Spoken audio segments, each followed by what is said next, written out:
주시는 주일 예배 말씀의 제목은 복 있는 사람은입니다. 인사할까요? 옆 사람에게 나를 소개합시다. 저는 복이 있는 사람입니다.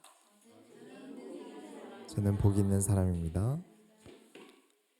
저 사람은 참 복을 많이 받았다 싶은 여러분의 기준이 무엇입니까? 돈을 많이 벌었다? 모태 미녀다? 우리가 오늘 복 받은 사람의 기준이 이전과 좀 달라지는 모든 소원교회 성도님들이 되시길 예수 이름으로 축원합니다. 서론으로 들어가겠습니다. 하나님께 기억되는 사람이 되시길 바랍니다. 민수기 10장을 보시면요, 10장 2절에 은나팔 둘을 만들되 두들겨 만들어서 그것으로 회중을 소집하며 진영을 출발하게 할 것이라.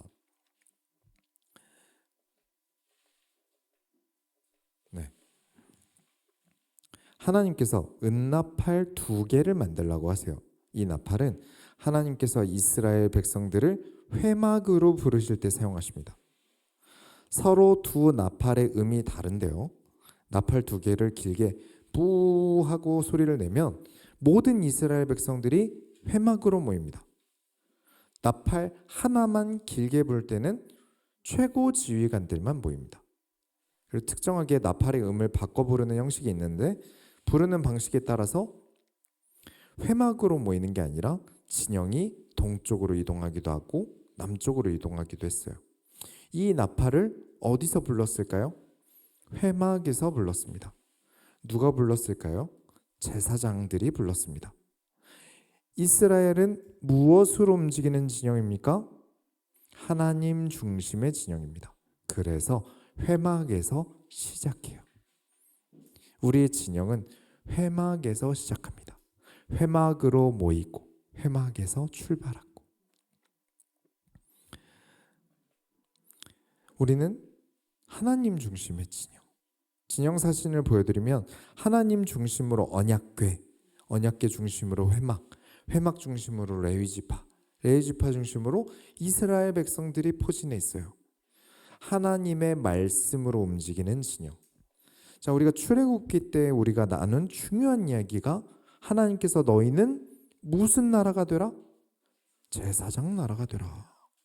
왕이 다스리는 나라가 아니다. 하나님 중심으로 하나님께서 다스리는 나라가 되어야 한다. 그러니 너희는 하나님 중심으로 살아가는 제사장 나라가 되라. 그래서 우리는 어떤 교회가 되기로 했습니까? 하나님 중심의 교회가 되기로 했습니다. 우리 소원교회는 어떤 진영이다? 하나님 중심의 진영이다. 이를 위해 어떤 노력을 해야 되는지 우리가 민수기를 4주 동안 지나왔어요. 그렇게 하나님 중심으로 살아가는 소원교회 진영에게 10장 9절에 또 너희 땅에서 너희가 자기를 압박하는 대적을 치러 나갈 때에는 나팔을 크게 불지니 그리하면 너희 하나님 여호와가 너희를 기억하고 너희를 너희의 대적에게서 구원하시리라. 하나님 중심으로 살아가느냐? 우리가 정말 하나님의 명령을 따라 살아갔느냐? 우리가 항상 나팔 소리가 언제 어떻게 들릴지 모르니 하나님이 말씀하시는 회막에서 나는 소리에 집중하고 있느냐? 그렇다면 여호와께서 우리를 기억할 것이다. 우리는 여호와께 기억되길 원합니다. 지난주에 오랜 친구에게서 이제 연락이 왔어요. 오랜만에. 그래서 대화를 하다가 예전에 알던 그 친구 있지? 그 요즘 역공역에서 숙성 횟집 한다는 데 사줄 테니까 같이 가자. 그래서 그 숙성 횟집에 갔어요. 가서 식사를 했는데 그 숙성 횟집을 연 셰프가 이제 친구가 저를 기억을 잘 못해요. 못 알아봐요. 근데 사실 저도 그 친구 얼굴도 잘 기억이 안 나요. 그 친구를 그렇게 자주 보지 않았거든요. 만난 기억이 많지가 않아요. 그래서 서로에 대한 기억이 별로 없는 거예요. 알기는 아는데, 이름도 아는데. 자, 보기는 봤어요. 그런데 기억이 날 만한 많은 일을 같이 한 게 없어요. 기억은 그런 거예요. 우리가 뉴스에서 어떤 사람이 사망사고를 당했다 하면 슬프긴 한데 그렇다고 막 울진 않잖아요. 왜냐? 나는 그 사람에 대한 기억이 없기 때문에 그래요. 그런데 내가 잘 알고 지냈던 친한 친구가 어떤 가까운 사람이, 소중한 사람이 큰일을 당하면 같이 슬프죠. 눈물이 나죠. 그게 정상이에요. 하나님이 나를 기억하셔서 우리를 대적에게서 구원하신다. 그렇습니다. 우리의 첫 구원은 예수 그리스도께서 중보자 되셔서 하나님을 만났어요.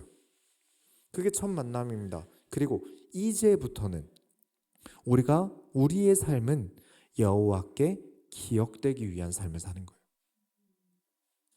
하나님께서 나로 인해 기뻐하시도록 해서 하나님이 나를 잊지 않으시는 삶을 사는 거예요. 이따 얘기하겠지만 그럼 나쁘게 기억될 수도 있잖아요. 어쨌든 기억되면 좋은 거 아니에요? 아닙니다. 하나님께서는 죄악으로 기억하지 않으십니다. 모른 척 하십니다. 왜냐? 싫어하시거든요. 하나님께서 나를 지키시고 보호하실 정도로 하나님께서 나를 기억하실 때 기쁘신 기억들을, 하나님을 영화롭게 만든 기억들을 우리 삶에서 많이 만드는 거예요. 이 땅에서. 하나님은 당연히 나를 잊지 않으십니다. 당연히 나를 기억하시죠. 그런데 성경에서 보면 하나님께서 나는 너를 모른다 라고 하신 장면이 있을까요? 없을까요? 있습니다. 아세요. 분명 아십니다. 그런데 모른 척 하신 장면들이 있어요. 그냥 있는 정도가 아니라 은근히 많습니다. 어떤 삶을 살고 싶으십니까?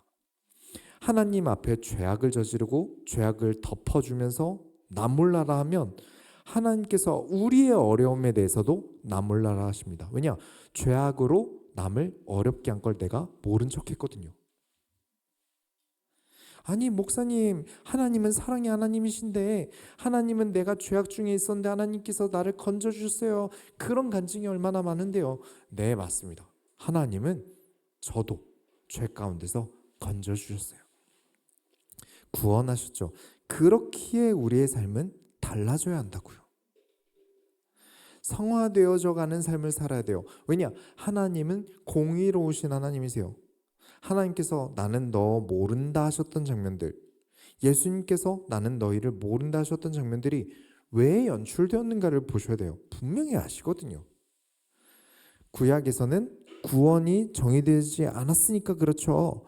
예수님께서는 구원을 완성하시면서 사랑으로 다 덮어주시고 이해해 주신다고요. 불의한 자들에게 나는 너를 모른다라고 가르치신 게 예수님이 제일 많으십니다. 예수님이 제일 많이 했어요. 왜냐? 하나님은 의를 사랑하시고 불의를 미워하시거든요. 호세아 8장에 보면 이스라엘 백성들이 저희는 여호와를 압니다. 저희 아는 사이잖아요. 구원해 주세요. 라고 할 것이다. 그런데 그들에게 천사들이 따를 것이다. 복이 따를 것이다. 아니다. 원수들이 따를 것이다. 이유는 그들이 선을 버렸기 때문이다. 그러면 내가 선을 따르고 악을 버리면 어떻게 되겠죠? 하나님께서 우리를 기억하신다. 악을 선택해야 내가 살아남을 것 같아요. 악을 선택해야 내가 지킴받을 것 같아요. 아니다. 선을 행하는 너희를 기억하사 대적에게서 너희를 구원하실 것이다. 우리가 이 땅에서 하나님과 나의 사랑이 넘치는 기억을 많이 만드셔야 돼요. 사랑의 기억들을. 하나님이 나를 보면 사랑스러워, 너무 사랑스러워 하실 정도의 기억들. 그래서 예수님께서 생명책을 열람하실 때 맞아, 민철이가 이런 일을 했었지. 그래, 민철이가 나를 그렇게 사랑하고 불의한 길에서도 하나님을 선택했지. 이렇게 우리의 삶이 기억되어져야 해요. 하나님은 돈이 필요하지 않으세요. 다 하나님 것인데요. 물질이 필요하지 않으세요. 인간이 만드는 건물보다 하나님께서 만드신 우주가 더 큰데요. 그런 하나님께서 우리에게 무엇이 필요하시겠습니까? 하나님께서 우리의 마음을 받으신다. 항상 하나님을 영화롭게 하려는 선택은 선한 선택입니다. 그 선을 우리 하나님께서 받으신다. 그 마음을 하나님께서 보실 거예요. 그렇게 우리 소원교회 진영이 겸손한 마음으로 하나님의 말씀으로 살아갈 때 하나님이 우리를 기억하실 줄 믿습니다. 본론으로 들어가겠습니다. 하나님, 지겨워요. 신앙생활 지겨워지는 때가 와요. 그죠? 자, 하나님께 기억되는 사람은 어떤 사람인지 우리가 1장부터 10장까지 보았어요. 하나님을 사랑하기에 하나님을 가까이 하려는 겸손한 사람들을 하나님께서 거룩한 자로 인정하시고 기뻐하신다. 그리고 11장부터는 죄악과 불의를 하나님께서는 싫어하시니 하나님께서 고개를 돌리고 모른다 혹은 재앙을 입히신다 하시는 그런 이야기들이 나옵니다. 계속 비교해서 보셔야 돼요. 선을 선택하는 사람, 악을 선택하는 사람. 우리가 전에 했던 이야기를 복습하고 넘어갈게요. 정말 중요해서 그래요. 광야가 보이시죠? 사람들이 살기 힘들어서 어느 나라도 가지려고 하지 않았던 이상한 땅이에요. 그 옆에는 이스라엘 지파의 진영이 보입니다. 하나님 중심으로 움직이는 진영. 그 옆에는 이제 하나님께서 예비하신 가나안 땅이에요. 이스라엘 백성들은 이 가나안 땅을 목표로 지금 민수기에서 걸어가고 있어요. 광야는 우리가 살고 있는 이 땅이라고 봅시다. 우리는 이 광야 같은 세상에서 살고 있어요. 그리고 진영은 교회라고 봅시다. 가나안은 하나님께서 예비하신 땅이죠. 젖과 꿀이 흐르는 땅이에요. 우리가 도착할 하나님께서 준비하실 그 나라라고 연결지어서 생각해 볼게요. 우리의 이 땅 위에서의 삶은 광야와 같아요. 너무 힘들고 전쟁 같고 어렵단 말이죠. 그래서 사람들은 살아남기 위해 진영을 형성합니다. 그래서 세상엔 진영들이 참 많아요. 그 중에서 유일하게 하나님께서 예비하신 땅에 들어가기 위한 진영이 교회라는 진영이에요. 하나님 중심으로 나아가는 진영. 그 진영이 무너지지 않도록 하는 것이 저와 여러분이 해야 할 일입니다. 그래서 목회자는 교회를 돌보며 하나님의 말씀을 전달하고, 성도들은 교회를 돌보며 세상의 어려움과 핍박을 함께 믿음으로 이겨내는 전쟁을 하며 하나님께서 예배하신 그 땅으로 가고 있어요. 그래서 중요한 게 무엇일까요? 질서입니다. 하나님께서 기뻐하실 질서를 지키는 거예요.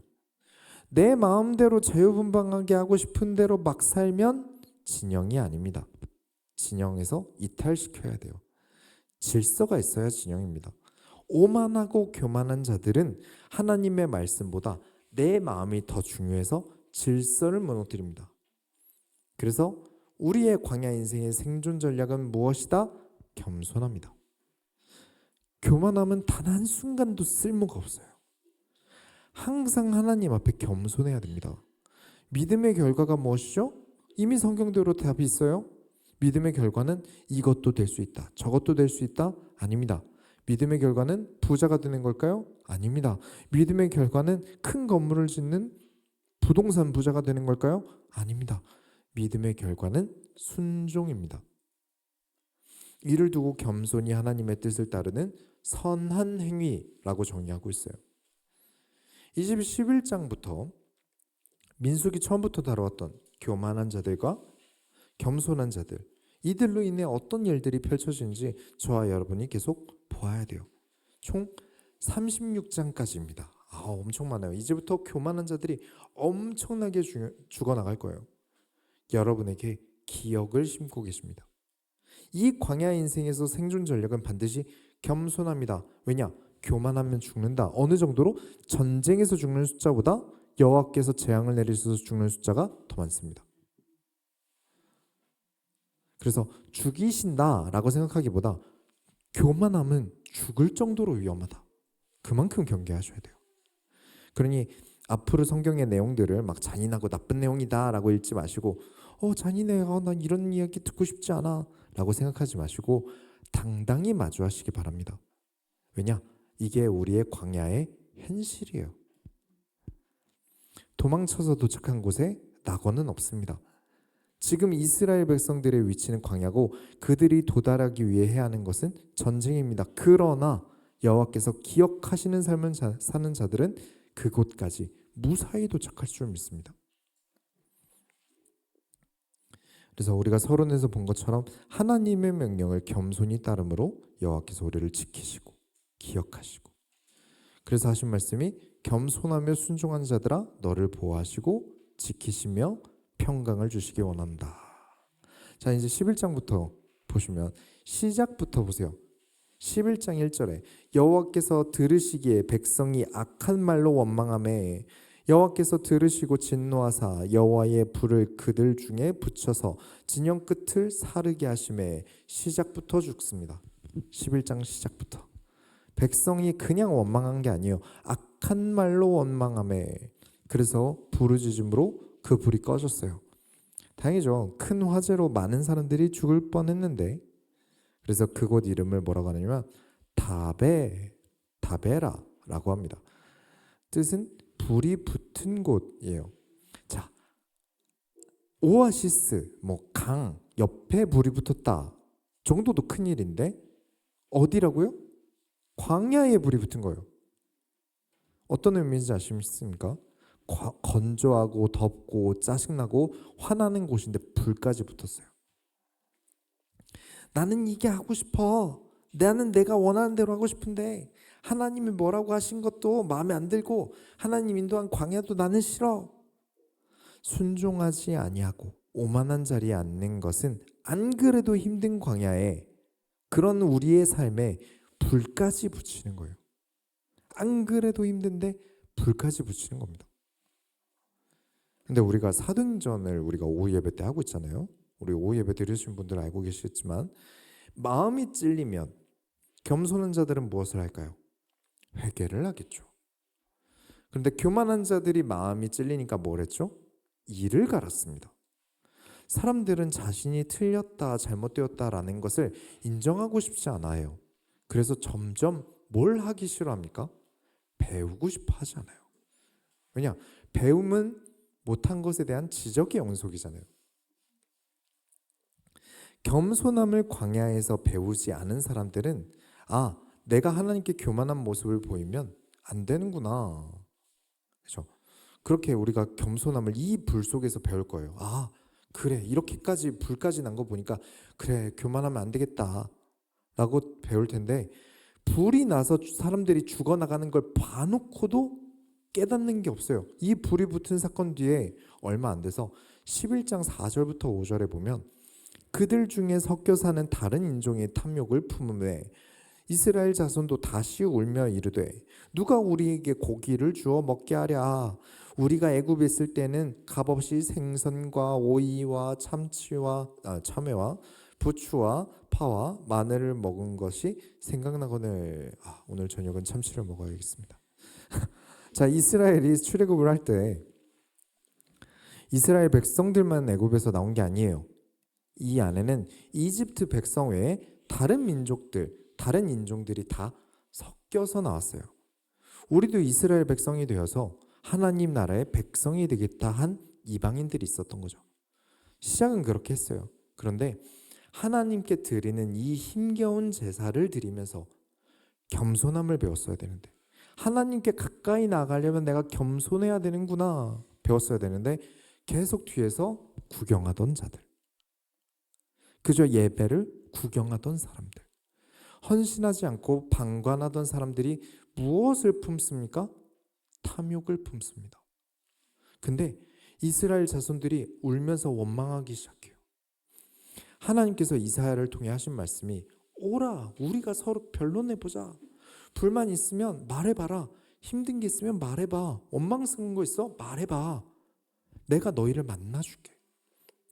내가 너희에게 대답해줄게. 그런데 하나님께 질문하기 이전에 이들은 뭐부터 합니까? 타인에게 말을 옮깁니다. 하나님께서 구약에서 사람을 죽이시기까지 하는 대부분의 죄는 타인을 선동해서 하나님께 대적하는 죄예요. 나만 죄짓고 나만 잘못하는 게 아니라 이걸 같이 하자고 하는 죄예요. 하나님께서 나 여호와는 그것이 싫다라고 못 박은 것을 혼자 하고 있다면 하나님이 꾸짖고 혼내시고 말씀을 주시면서 가르칠 텐데 그것도 아니고 야 이거 좋아 우리 같이 하자 라고 선동하는 일들이에요. 하나님의 말씀을 따르지 않는 선동을 하고 선동을 당하는 일은 하나님께서 죽이시기까지 싫어하시는 일이었다. 인생이라는 이 광야 땅에 아무리 목사라도 제가 힘든 일이 없을까요? 그럴 리가요. 재벌이라면 힘든 일이 없을까요? 아이, 그럴 리가요. 지금 같은 불경기의 삶에 어려움 없는 분 계십니까? 아이, 그럴 리가요. 그렇다면 우리가 더욱 하나님께 매달리고 하나님께 답을 구해야 됩니다. 주변의 말을 옮기면서 원망하기보다 하나님께 무릎 꿇고 기도하며 답을 찾아야 돼요. 그런데 본인들의 어려움을 가지고 주변에 하나님을 바라보려는 사람들의 믿음을 빼앗습니다. 선동해서 사람들을 무리지어서 내가 하고 싶은 대로 하려고. 내가 하고 싶은 게 있는데 사람들이 따라줘야 돼요. 막 무리를 일으켜서 사람들을 막 선동해서 내가 원하는 걸 쟁취하려고 해요. 그 모습을 하나님께서 죽이실 정도로 악하게 보십니다. 그죠? 도둑질 해도 하나님이 죽이지 않으세요. 율법에 보면 누군가의 기물을 파손해도 죽이시진 않으세요. 사람 몸을 훼손해도 죽이진 않으세요. 그런데 선동하는 것, 하나님의 명령에 그룹을 지어서 사람들을 선동해서 일을 벌리는 것 굉장히 싫어하세요.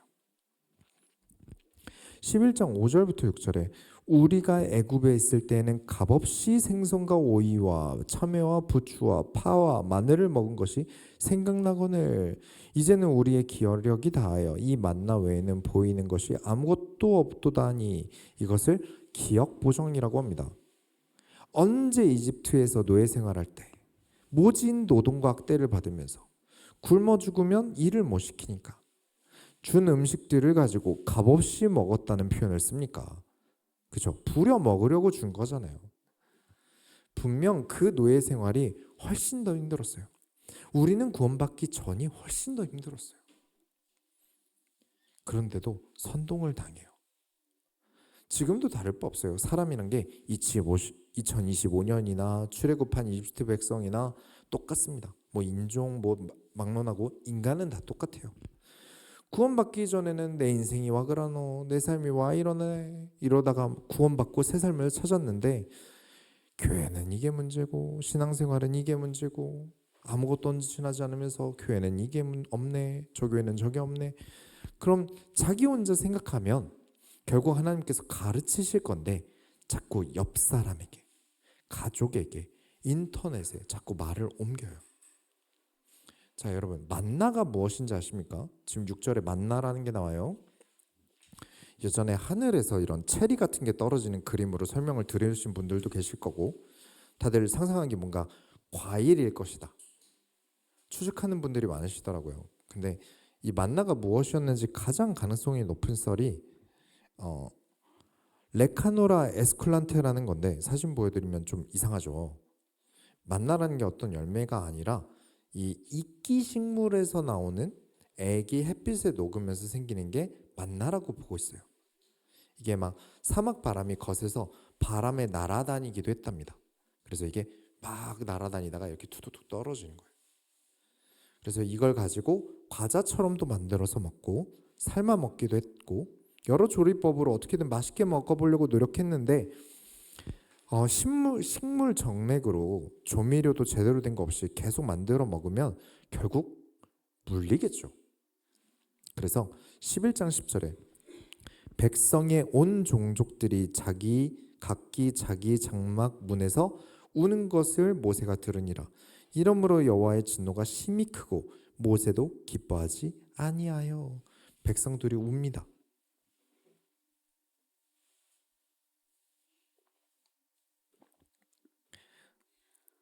자, 우는 것을 보고 하나님께서 사랑이 넘치는 하나님께서 아이고 내 딸아 아이고 내 아들아 너희가 먹을 것이 없어서 우는구나. 내가 너에게 맛있는 미슐랑 레스토랑의 음식을 주마 이러셨나요? 아니요. 진노하셨습니다. 성경에 없는 미화된 가짜 신앙을 배우면 안 돼요. 이 광야 위에 잘못된 길을 가겠다고 하는 사람들에게 정말 하나님이 사랑과 공의의 하나님이시라면 꾸짖으시는 게 맞는 거예요. 그게 맞는 겁니다. 백성들이 우르르 모여서 시위하듯이 통곡하기 시작합니다. 그래서 지금까지 아무런 불평 안 하던 모세가 11장 11절을 보시면 모세가 여호와께 여짜오되 어찌하여 주께서 종을 괴롭게 하시나이까 어찌하여 내게 주의 목전에서 은혜를 입게 아니하시고 이 모든 백성을 내게 맡기사 내가 그 짐을 지게 하시나이까. 이걸 쉽게 표현하면 하나님 못 해먹겠습니다. 저 안 할래요. 얘들 답이 없어요. 라는 뜻이에요. 자, 잘 보세요. 저쪽에서는 만나가 지겹다고 원망해요. 그렇죠? 이쪽에서는 모세가 백성들 이끌기 힘들다고 원망해요. 원망하는 건 똑같잖아요. 뭐가 다르죠? 백성들은 자신의 기분을 주변에 전염시켰습니다. 그런데 모세는 하나님과 1대1로 대화합니다. 이 차이예요. 같은 원망이 아니에요. 하나님께 좋은 것만 드리면 우리는 다 드린 게 아닙니다. 내가 힘든 것, 내가 어려운 것도 하나님께 드릴 수 있어야 돼요. 모세는 자신의 어려움을 하나님과 이야기합니다. 백성들은 자신의 어려움을 주변 사람들에게 이야기해요. 그래서 하나님께서 이렇게 말씀하세요. 18절에 보니까 백성에게 이르기를 너희의 몸을 거룩히 하여 내일 고기 먹기를 기다리라. 너희가 울며 이르기를 누가 우리에게 고기를 주어 먹게 하랴. 애굽에 있을 때가 우리에게 좋았다는 말이 여호와께 들렸으므로 여호와께서 너희에게 고기를 주어 먹게 하실 것이라. 근데 확실히 일주일만 같은 것만 먹어도 물리긴 해요. 그죠? 뭔가 먹지도 않았는데 보기만 해도 헛구역질 나고 그러잖아요. 너무 같은 것만 오래 먹으면. 저 만나만 먹은 사람들의 불평이 이해가 안 가는 건 아니에요. 그러나 지금 이스라엘 백성들은 평시 상황이 아닙니다. 지금 하루하루가 광야에서 죽음을 넘기고 있는 상황이에요. 그런데 이스라엘 백성들이 지금 추억 보정해서 과거에는 이집트에서 맛있는 거 먹었는데 그 즐거움이 없어졌어. 그러고 있어요. 그래서 하나님께서 고기를 주십니다. 31절에 바람이 여호와에게서 나와 바다에서부터 메추라기를 몰아 진영 곁 이쪽 저쪽 곧 진영 사방으로 각기 하룻길 되는 지면 위 2규빗쯤에 내리게 한지라. 갑자기 광야 바람에 메추라기들이 하늘에서 막 우수수 떨어져요. 새들이 막. 얼마나 신나겠어요. 우와 엄청나게 모았다 이러면서 막 고기를 먹는다. 얼마나 신나겠어요. 33절부터 34절에 고기가 아직 이 사이에 있어 씹히기 전에 여호와께서 백성에게 대하여 진노하사 심히 큰 재앙으로 치셨으므로 그곳 이름을 기브롯 핫다와라 불렀으니 욕심을 낸 백성을 거기 장사함이었더라. 고기에 신나서 입에 딱 넣고 씹으려고 하는데 여기 심히 큰 재앙이라는 표현이 원어로 보면 대자연에 막을 수 없는 재앙. 메추라기가 날아와 우수수 떨어질 정도의 바람이 불었다면 뭔가 있겠죠. 그렇죠? 평범한 상황은 아닐 거예요. 그렇게 하나님께서 고기도 맛보기 전에 원망하던 백성들을 죽이십니다. 물론 일부만 죽이세요. 가장 먼저 욕심내서 빨리 씹은 사람 먼저. 근데 무엇 때문에? 이들이 무엇 때문에 죽었죠? 탐욕 때문에 죽었습니다. 기브롯 핫다와라는 말은 탐욕의 무덤입니다. 하나님이 허락하신 것을 넘어서는 탐욕. 내가 하나님과 대화조차 하지 않고 내 탐욕에 눈이 멀어서 명령을 어기는 것. 우리 광야 인생에 죽음과 같은 일을 가져옵니다. 우리가 이전에 다룬 출애굽기에 보면 하나님께서 메추라기를 보내신 일이 있으세요. 이번이 2번째입니다. 그때는 하나님께서 고기를 주셨어요. 그들의 원망함에 어느 정도 받아주셨습니다. 그들이 막 배고파서 원망할 때 하나님께서 메추라기를 내려주시면서 그 사례에서 끝내셨어요. 근데 이번에는 받아주지 않으셨어요. 왜일까요?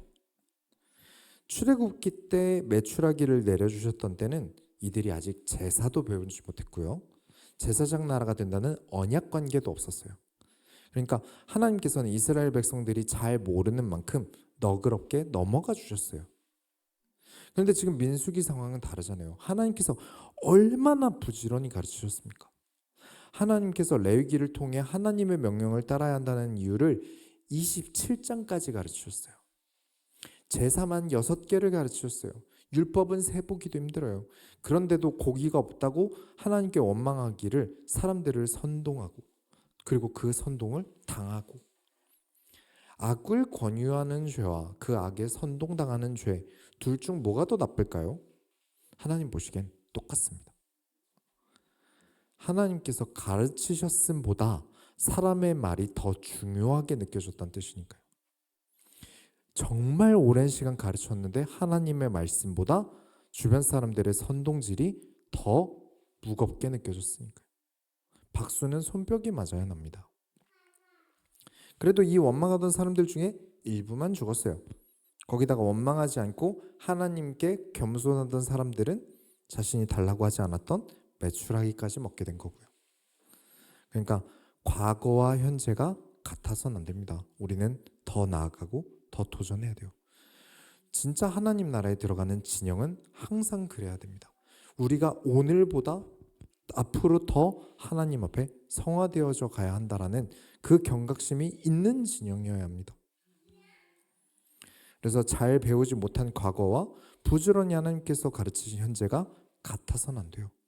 왜냐? 우리는 하나님을 무겁게 바라봐야 하고, 우리는 하나님의 말씀을 가볍게 여기지 말아야 되기 때문에 그래요. 그래서 우리가 결론을 보겠습니다. 의인의 길은 인정하신다. 자, 민수기 마무리 가서 이야기를 해드릴 건데 미리 이야기를 해드릴게요.